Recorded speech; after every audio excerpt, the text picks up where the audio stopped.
কংসৰ মৰণ।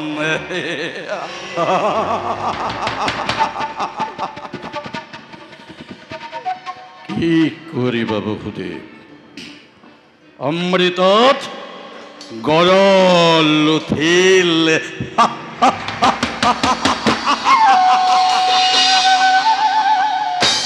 বেশ কথা, নহব অন্যথা। কিন্তু কংসৰ মৰণ কি ইমান সহজ? কংসৰ মৰণ কি ইমান সহজ? স্নেহ মমতা আছে যত মানে বিষৰ জিৰো এই মুহূৰ্ততে সম্বন্ধ সম্বন্ধ সম্বন্ধ সম্বন্ধৰ নাক পাশে খড়গ হাতে খড়গ হাতে খড়গ হাতে খড়গ হাতে দৈবকীকে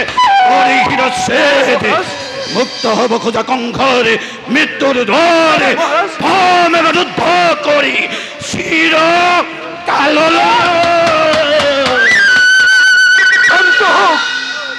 ক্ষান্ত হোক মহাৰাজ, ক্ষান্ত হোক। মানৱ দৈৱাধীন দৈৱক দম্ভালিৰে অতিক্ৰম কৰিব খোজাটো বাতুলতাহে মাথো। কোনে কৰে কিবা অপৰাধ? কবলৈ কিবা আছে মোৰ? আৰু কলেও জানো শুনিবা সঁচাই? ৰজা তুমি সৰ্বশক্তিমান, অকল কৰিব পাৰা ইচ্ছাতেই তোমাৰ। আৰু এই গৰ্বতে গৰ্বিত আজি তোমাৰ শিৰে হিমাদ্ৰী ৰংগিছে।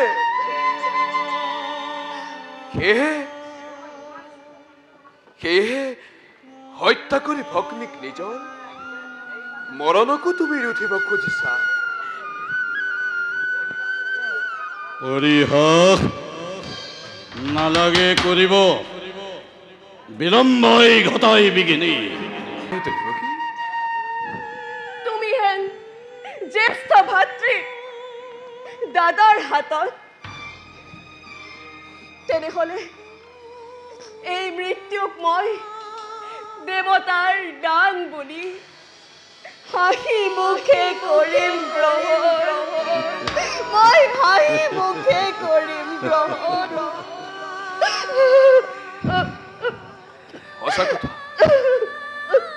সঁচা কথা চুপ। এনে কাৰ্য অতি অশুভন।